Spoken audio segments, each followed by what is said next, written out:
7 स्थान शिवलिंग के बताए हैं जहां पर भूल से भी अगर कोई चंदन की उंगलियां लगा देता है।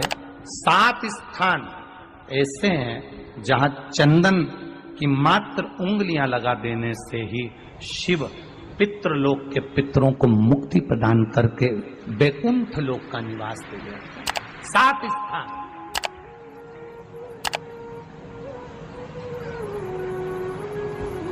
और वो 7 स्थान जो चंदन के बताए गए हैं, पहला भगवान देवाधिदेव महादेव के शिवलिंग पर चंदन का लेपन। समझ लेना जरा बहुत अच्छे से।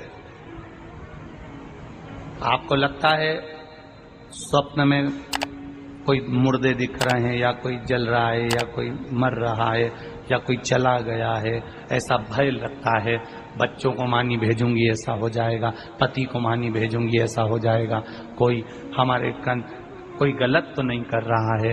आपको लगता है 7 स्थान चंदन के बताएं महाराज। पहला शिवलिंग,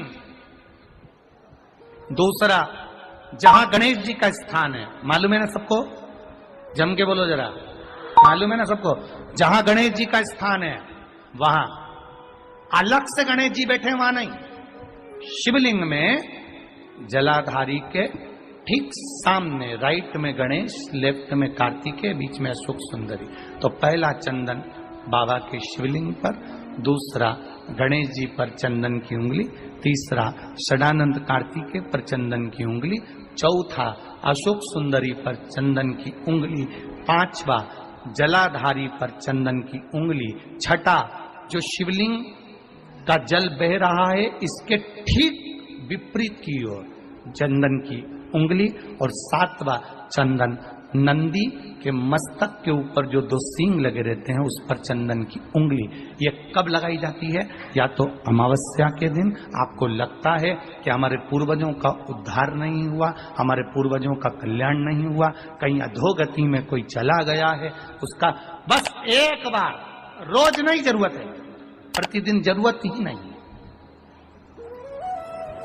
महीने में एक बार अगर अमावस्या के दिन भी आपने चंदन के थोड़ा सा चंदन अगर मेरे देवाधिदेव महादेव को 7 स्थान पर समर्पित किया है। अशोक यहाँ पर वर्णन कर रही है, मैना, धन्य और कला की कथा कह रही है। तीनों ने सनकादि ऋषियों से मांगा। चंदन भगवान को अति प्रिय होता है और चंदन ही एक ऐसा होता है जो पितरों को भी प्रिय होता है, जिसका स्पर्श मात्र लगने से पूर्वजों का कल्याण हो जाता है। वो चंदन का अमावस्या के दिन जो नदी, तालाब, बावड़ी, कुआं किसी भी एक जगह पर अपने पूर्वजों का नाम लेकर शाम के समय पर दिया लगाएगा, ये मेरा विश्वास कहता है उसके लिए कुबेर भंडारी भंडार जरूर बनेगा, पितृ भंडार।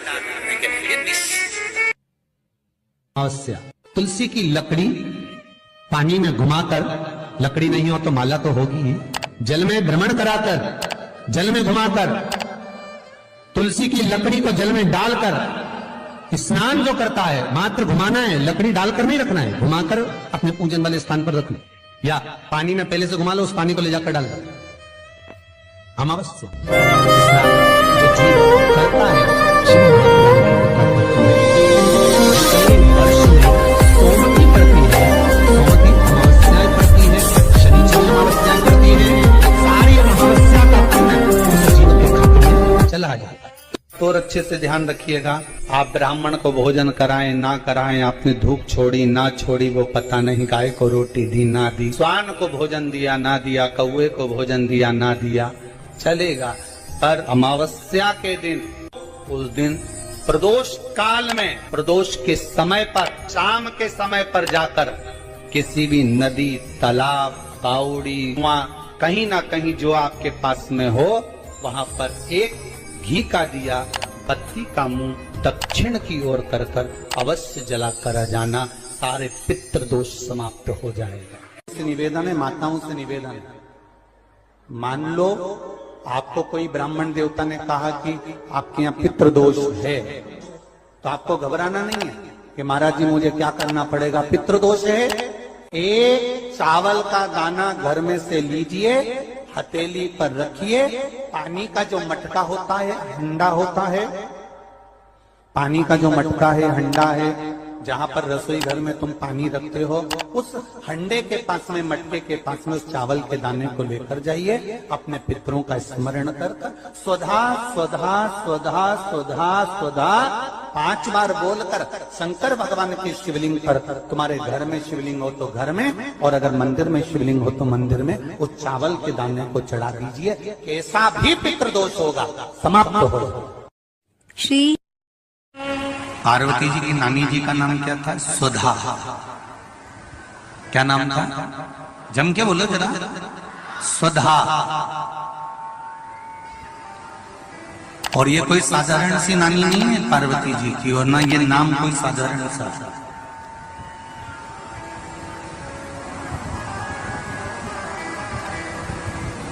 ये वो स्वधा है जो पितरों की धर्म पत्नी है, और पितरों की धर्म पत्नी है। अगर घर में, और तुम्हें लग रहा है कि मैं 1 रुपए कमा रहा हूं, 100 रुपए खर्चा हो रहा है, या फिर घर में क्लेश बना हुआ है, या घर में बीमारियां बढ़ी हुई है, तो एक काम करना प्रारंभ कर दो। शिव जी के मंदिर में एकादशी के दिन जब आप जल शंकर को चढ़ाने तो रोज ही जाते हैं, जब एकादशी का दिन रहे और शंकर जी के मंदिर में आप जल समर्पित करें, तो 3 बार मुख से स्वधा स्वधा स्वधा या स्वधा स्तोत्र का पाठ, जिसमें 12 श्लोक ब्रह्म वैवर्त पुराण के अंतर्गत प्रकृति खंड में ब्रह्मा जी द्वारा स्वधा स्तोत्र के पाठ का महत्व होता है। कोई कहे कि सियोर वाले महाराज ने ये स्वधा स्वधा स्वधा मंत्र कहां से दिया, तो आप उसको बता देना। ब्रह्म वैवर्त पुराण के प्रकृति खंड में से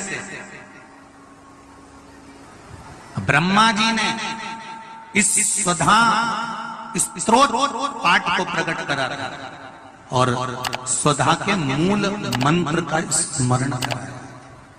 इसमें 12 श्लोक हैं स्वधा स्तोत्र में। अगर स्वधा स्तोत्र नहीं पढ़ सकते तो 3 बार मुख से क्या बोलना है? जम के बोलो जरा। स्वधा स्वधा स्वधा।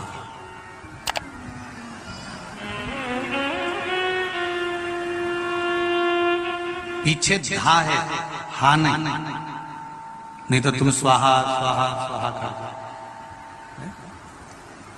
पीछे क्या है? धा, धनुष वाला। फिर से एक बार बोलिए 3 बार। स्वधा स्वधा स्वधा। और एक बात और ध्यान दीजिएगा,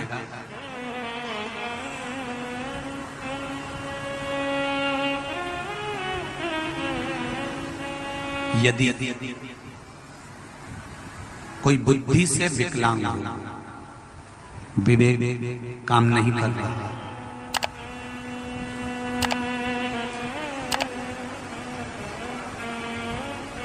अगर विवेक काम ना कर रहा हो, माइंड से कोई कमजोर हो, तो जब स्वधा के नाम से आप शंकर भगवान को जल समर्पित करें,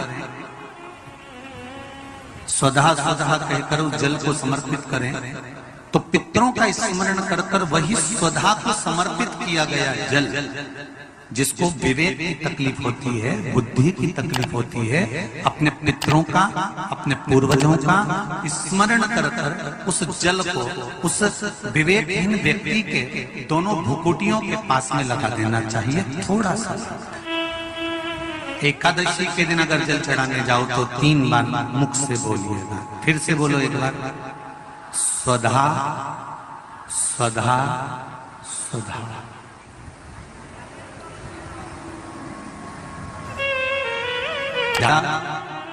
पितृदोष हो, ज्यादा तकलीफ चल रही हो, बहुत ज्यादा कष्ट में हो, तो शिव मंदिर में बैठकर या घर के मटका परिंदा या पूजन वाली जगह पर बैठकर 12 श्लोक का सुधा स्तोत्र का पाठ भी कर सकते। ये पार्वती जी की नानी जी सुधा,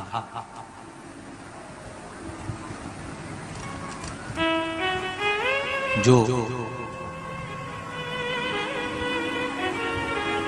भगवान शिव का अभिषेक करना, पूजन करना, अर्चना करना, मंत्र जाप करना, स्मरण करना, नित्य प्रति शिव पूजन में डूबी रहना, इनका एक ही काम था। थी पितरों की पत्नी,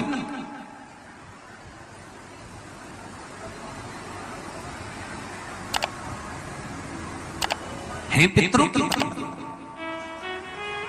पर भक्ति में इनका बल बड़ा बड़ा बड़ा बड़ा। जब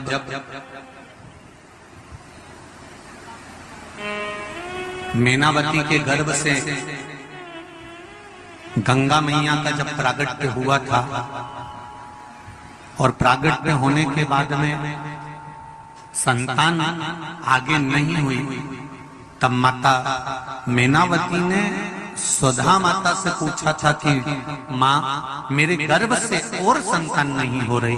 तब सुधा ने उनको शिव आराधना का भाव बताया था। तब मैनावती के गर्भ से पुत्र हुआ था जिसका नाम मैनाक पर्वत हुआ था। मैनाक पर्वत के होने के बाद फिर मैनावती के गर्भ से एक बेटी का जन्म हुआ था जिसका नाम माता पार्वती थी।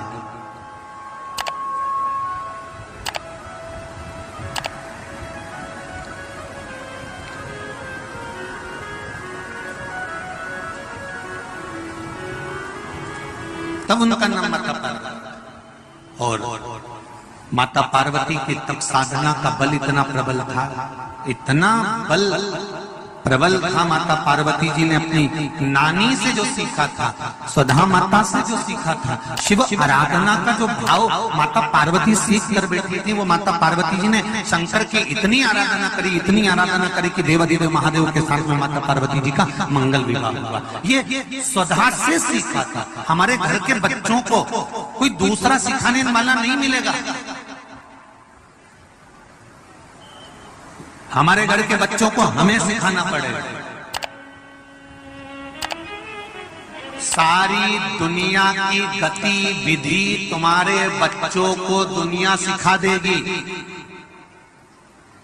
पर हमारे कुल का, हमारे घर का, हमारे सनातन धर्म का संस्कार हमारे बच्चों को कोई दूसरा नहीं सिखाएगा। सिखाना घर के माता पिता को पड़ेगा, कोई दूसरा नहीं सिखाने वाला। आपके बच्चे को मोबाइल चलाना किसने सिखाया? तुमने सिखाया क्या? अरे जम के तो बोलो री जी। आप अपने बच्चों को कभी मोबाइल चलाना नहीं सिखाओगे, फिर भी बच्चा मोबाइल चलाना सीख जाएगा। जितना तो तुमको नहीं आता उससे जोरदार टिंगू उनको आता। उसको किसी ने सिखाया? जम के बोलो जरा। नहीं, अपने आप सीख गया। क्योंकि आज की जो जनरेशन है, आज के जो बच्चे हैं, इनको कुछ सिखाने की जरूरत नहीं होती। आज के बच्चे अपने आप टीवी देख देख के, जो माताएं दिन भर डॉक्टर कह देता बेड रेस्ट करो, और बेड रेस्ट मतलब पलंग पे पड़ी रहो, दिन भर नाटक देखती रहो, तो नाटक देखते देखते देखते देखते देखते देखते वो अंदर से जो देख रहा। श्री शिवा नमस्तुभ्यम, हर हर महादेव। दोस्तों, जैसे कि गुरुजी ने अमावस्या के दिन का उपाय बताया है, इतने उपाय में से जो भी उपाय आपको सरल लगे, करने में जो भी आपको सही लगे, उस उपाय को आप लोग जरूर करिएगा। जितने भी पितृ दोष आपके घर में होंगे सब समाप्त हो जाएगा, पितरों को शांति मिलेगी। अमावस्या का दिन जो होता है ये पितरों का होता है। तो जैसे जैसे गुरुजी ने चावल का उपाय बताया, 7 चंदन का उपाय बताया, और जैसे गुरुजी ने और जो सारे उपाय बताए, इन सब उपायों को आप ध्यान से सुनिएगा, और जो समझ में आए, आपको सरल लगे, उस उपाय को आप अपने पितरों के लिए जरूर करें, जिससे कि आपके घर में शांति बनी रहे, सुख संपद धन संपदा बनी रहे। श्री शिवाय नमस्तुभ्यम। दोस्तों, मिलते हैं नेक्स्ट वीडियो में नए उपाय के साथ। तब तक के लिए हर हर महादेव। अगर आपको श्री महापुराण से जुड़ी जानकारी आपको चाहिए, या आपको जो भी उपाय करना है, आप हमारे चैनल को सब्सक्राइब करें, जिससे कि जो भी हम वीडियो या उपाय डालें आप तक जल्दी से पहुंच सके और उपाय को आप कर सकें। अब वीडियो को ज़्यादा